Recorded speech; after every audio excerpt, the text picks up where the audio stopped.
cómo renté un apartamento en Utah y no morí en el intento.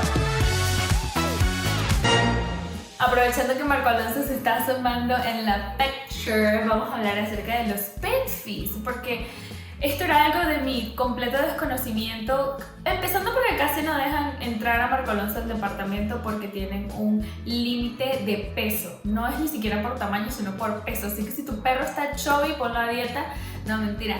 En realidad nunca le tomaron el peso, pero sí me hicieron mandarle una picture. O sea, mi landlord me pidió una picture de Marco Alonso para ver si era como que real o no la situación. Por el simple hecho de tener una mascota te cobran un pet deposit de $299 que es reembolsable en caso de que el animal no cause ningún daño al apartamento, ¿verdad? Pero también te cobran un pet fee de $200 que no es reembolsable y se supone que cubre el deterioro del apartamento por el periodo del lease. También te cobran un pet rent de $39 al mes. Aquí va otra vez el gaslighting, son 40. El $39 al mes por el simple hecho de tener una mascota, que si lo multiplicas por los 12 meses de mi lease, literal son $468. Gracias a que estuve preguntando, un coworker me dijo que si mi perro era emotional support, el Fair Housing Act nos protege y dice que tu landlord no puede ni negarle la entrada a tu mascota ni cobrarte extra fees. Ahora vamos a hablar de los utilities. En mi complex en específico, nosotros nada más nos encargamos de cubrir lo que es luz y gas.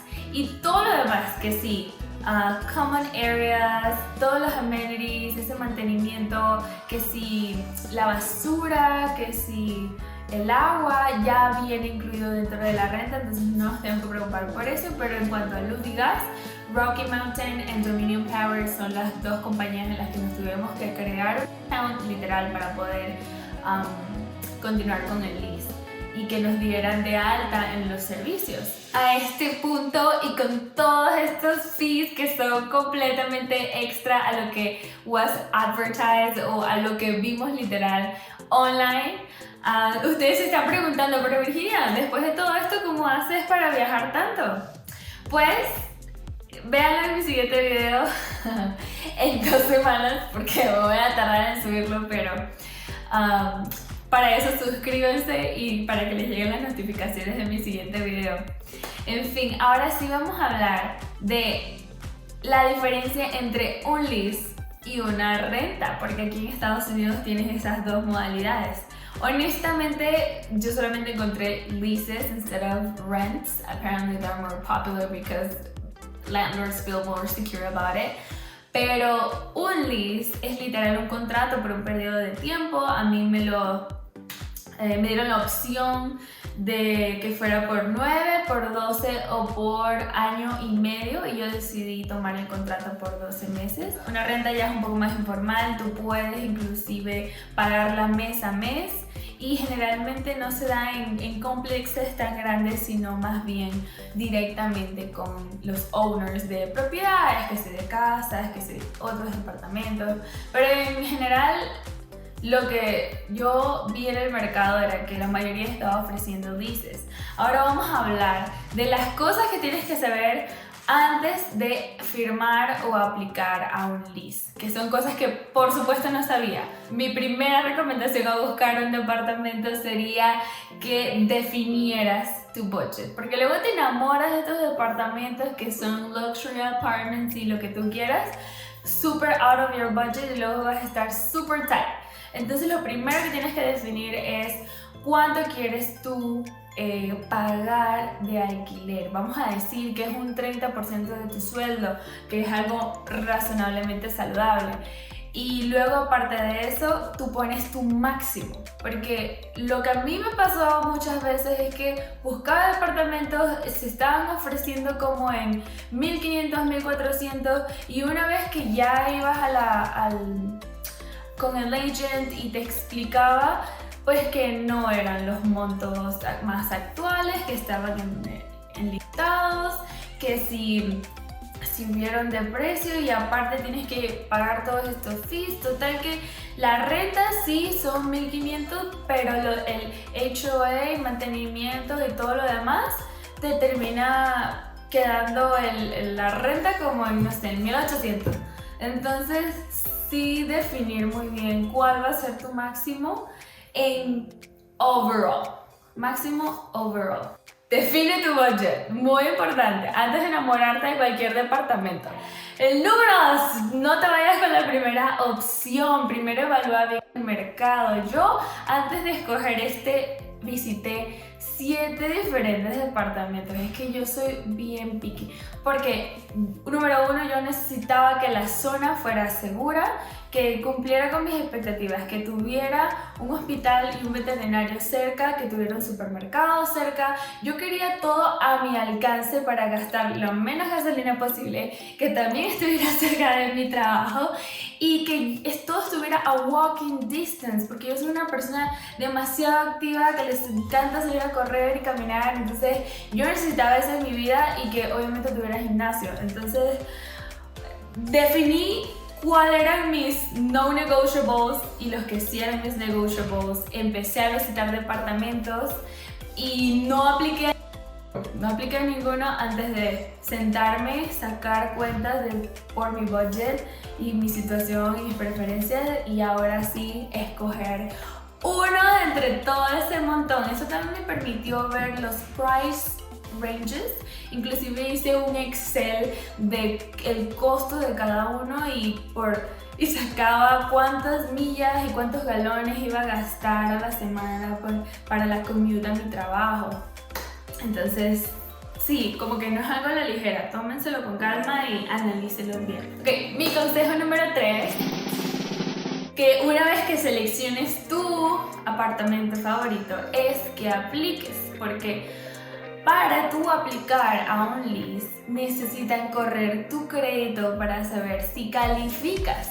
Y hay ciertos requisitos que tienes que llenar. Por ejemplo, en lo particular para mi departamento necesitabas comprobar que tu sueldo era 3 veces mayor al costo de la renta para saber que lo podías, you can afford the apartment, right? Y en caso de que no cumplieras con este requisito, podrías buscar un cosigner, que si tu papá, que si tu tío, que si whatever. Pero muy importante saber que necesitas tener este requisito antes de poder aplicar, porque una vez que aplicas, no solo me cobraron $39 de fee, que no eran reembolsables, sino también me corrieron mi crédito. Entonces imagínate que hubiera aplicado a los otros 7 apartamentos que vi, mi crédito hubiera bajado como, no sé, 40 puntos. Y número 4, veamos por el número 4, antes de firmar el lease, porque una vez que tú aplicas, no quiere decir que ya tienes seguro el apartamento.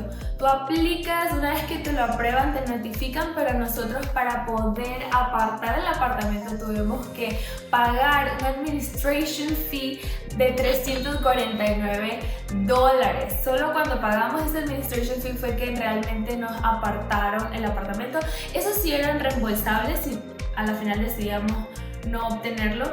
Yo cuando vine a ver estos departamentos me enseñaron un modelo, pero no el actual department, o sea, en el que yo sí me iba a mudar, porque en ese momento estaba ocupado por alguien más. Y yo cometí el error de no verlo antes de firmar el lease, porque mi hermana y yo, justo la semana en la que iba a estar desocupado, nos fuimos a Hawái por su graduación. Así que justo el día que llegamos fue el día que nos dieron las llaves y ya no hubo oportunidad de echarnos para atrás. Así que yo tomé el riesgo de firmar antes de ver el actual department.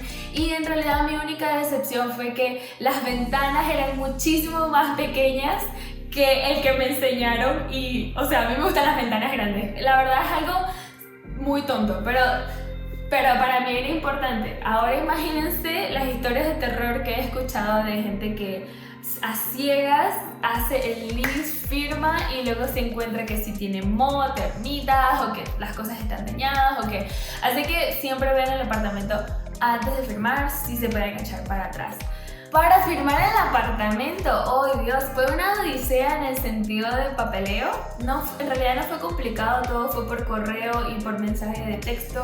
Aquí la gente fue demasiado friendly, pero sí me pedían cosas que no me esperaba. Por ejemplo, tuve que registrar a Marco Alonso en el condado. Al parecer todas las mascotas deben estar registradas, deben estar vacunadas, deben tener chip y neuter. Y si no lo están, te cobran un fee. Entonces Marco Alonso sí está castrado, pero no tenía el microchip y nada más por eso tuve que pagar $30 al condado para registrarlo. Luego las vacunas me salieron como en $70 en la Humane Society y también la Emotional Support Letter. So nada más con eso ya fueron como 3 diligencias que tuve que hacer. Otra cosa que me sorprendió es que te piden Renters Insurance. Y aunque tu landlord no te lo pida, generalmente lo recomiendan porque esta es una manera de proteger todos tus objetos, todas tus pertenencias. Tú haces un avalúo de más o menos un estimado cuánto cuestan todas tus pertenencias y este Renters Insurance es relativamente por el año del lease y nos cubre hasta $100,000, por ejemplo. Pero fue una sorpresa, por supuesto, que si no tenía Renters Insurance nos cobraban un fee de $7 y yo, pues no, obviamente no íbamos a pagar $7 y no están cubiertos. Otra cosa que también nos pidieron fue el car registration. Obviamente te piden un photo ID y también te piden 3 referencias de tus previous landlords. Y claramente yo no tenía ningún previous landlord, o sea, mi papá ni me cobraba alquiler. O sea, me dio risa porque yo llego en abril y en abril me recibe mi prima aquí en Utah y yo le empiezo a dar una colaboración de $300, por supuesto. Y yo la puse a ella como referencia. Ay, mi única referencia es ella porque yo me imagino que esto pasa con muchos college students, pero como yo estudié en México, para mí esto es súper nuevo. Ok, mi quinto y último consejo sería que apliques a la tarjeta de Bilt. Esta es una tarjeta que se hace pasar por una de débito prácticamente y te da un account number y un routing number para que puedas pagar con ella y ganar rewards. Porque como le decía yo a mi hermana, estamos pagando tanto de renta y no estamos generando rewards. O sea, estamos no desperdiciando, pero podríamos sacarle más provecho a ese monto o a esa suma de dinero, que esta fue la perfecta solución. Claro que puedes pagar con una tarjeta de crédito tu monthly payment, pero te hacen un cobro de 3% por la transacción, que en nuestro caso vendrían siendo como $63. Y en su momento hice el cálculo para ver si los rewards que nos daban compensaban esos $63 y resultó ser que no era suficiente. Entonces esta tarjeta de Bilt te permite transferir tus rewards a ciertas aerolíneas y también te ayuda a, si en un futuro quieres comprar una casa, todos esos rewards meterlos como down payment. Entonces no tengo tanta información en este momento, pero sí les voy a dejar el link de referencia para que si están interesados investiguen más al respecto. Pero nosotros en lo particular estamos fascinados con esta opción. Ok, ahora vamos a hacer el wrap-up del apartamento. Estamos hablando de 2 recámaras y 2 baños, 942 square feet y todas las amenities y todos esos lujos y whatever y la seguridad. Así que por la renta son $1,829, por el Smart Home son $169, por el garaje $109. Así que esto nos da un total de $2,107 al mes. Oh my god, más los utilities y el Renters Insurance, que vendrían siendo como $5.5 al mes. Entre 2, por supuesto, porque somos mi hermana y yo. Gracias por ver este video. Si tienen alguna duda, siéntense con confianza de escribirme al DM por Instagram. Les voy a dejar mis datos en la descripción del video y suscríbanse a mi canal para más. Adiós.